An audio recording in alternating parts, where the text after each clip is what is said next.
Energy Media viewers, this is the third interview with Allan Fogwill from the Canadian Energy Research Institute about a study that they completed in June on the battery storage or storage options for power grid utilities. And Allan, this time we're going to be talking about storage for large customers. Can you give us an overview of what your study found? Well, what we found is that it's not cost effective right now. Storage for large customers is really designed to help them manage their electricity bills. So if they're able to offset some of their fixed charges, then they can reduce their overall electricity bills for a year.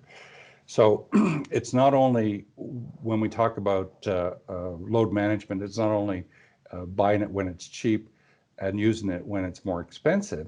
It's also about trying to eliminate those very high peak periods when the rate design sort of kicks in and they're charged a much higher cost for the fixed charges to their system.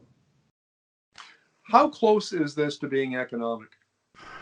Well, that depends, and it really depends on the rate structure in each of the provinces. So if companies are able to avoid a lot of these fixed charges, then it can be cost effective.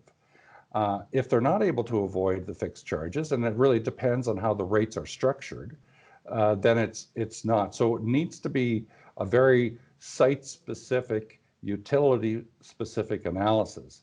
When we look at it generally, it doesn't pass the business case test. But you could look at it from a much more individualistic perspective for individual accounts in individual utility service areas, and it may be cost effective. So in general, no. In specifics, possibly. A couple of weeks ago, I interviewed Dr. Fred Beach, who's the executive director of the Energy Institute at the University of Texas at Austin. And he made an interesting point. We were talking about the acceleration of the energy transition and that pace accelerating. And he said that when large corporations like Amazon, with its purchase of 100,000 delivery vans, when they adopt the technology, they do so at such a scale that they really accelerate the dropping costs and the efficiencies. And do you think that something like that will happen as bigger, larger, the costs drop and large companies begin to adopt this approach? Well, when we're talking about storage, again, it goes to those unique situations. If you've got storage that can alleviate some of these other costs, then it does make sense. But even if you've got storage that is reasonably cheap of itself, it doesn't necessarily mean that storage is cheap enough to offset the benefit you would get of using the storage is enough to offset those other costs.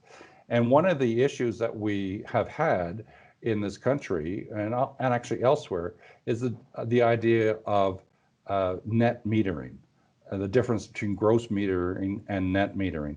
And that's a significant issue going forward in terms of whether or not these costs are low enough to be compensated by the benefits from managing your bills.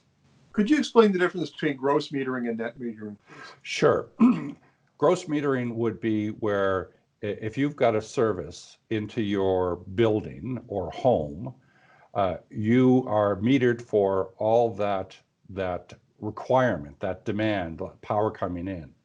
And then if you have something behind the meter that is either storage or generation, you have a separate line or a separate meter going out to the system to feed back into it, right? And that way you pay for your service into your facility and you get money back for the service you provide to the grid. And those two are separate. In a net metering situation, what you would have is you would have one meter, and what you would do is just find the difference between how much you get from the system versus how much you give to the system. The difficulty there is no matter how much you give back to the system, you are still incurring fixed charges on behalf of the system to serve you, right? And if you have a net metering solution, you are not paying for those fixed charges. So that means someone else is paying for them. And that's the issue between gross metering and net metering, which causes people to be concerned, because if they are in a gross meter situation, the economics of either generation behind the meter or storage behind the meter is worse off. We're seeing a lot of large companies like Google, for instance, say that they're going to 100% renewable energy, and a lot of that will be generated by solar panels that are attached to their facilities. Does that change the economics much? No, unless they're able to disconnect from the system. So if they have a net metering solution, which means that they're not paying for those fixed charges because of all the service they're providing back to the system, then someone else is still paying for that, regardless if it's 50% of their load or 100% of their load. It's only when you get a situation where they're disconnected from the system and are providing it for themselves that you really get equity in terms of the costs and benefits incurred by the customer versus the costs and benefits incurred by the system.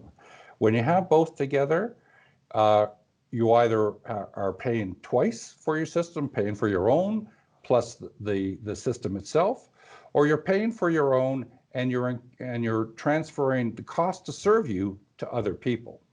And that's where the big debate comes in. Are the utilities supposed to be absorbing these costs, these fixed charges that are now being avoided by that customer and being applied to other people, or should it be applied to that customer? If it is applied to that customer, why would a customer pay for two systems? It doesn't make sense. Allan, thank you very much for this. Really appreciate it. And we'll look forward to the next study from CIRI and chatting with you about that. Oh, you're welcome.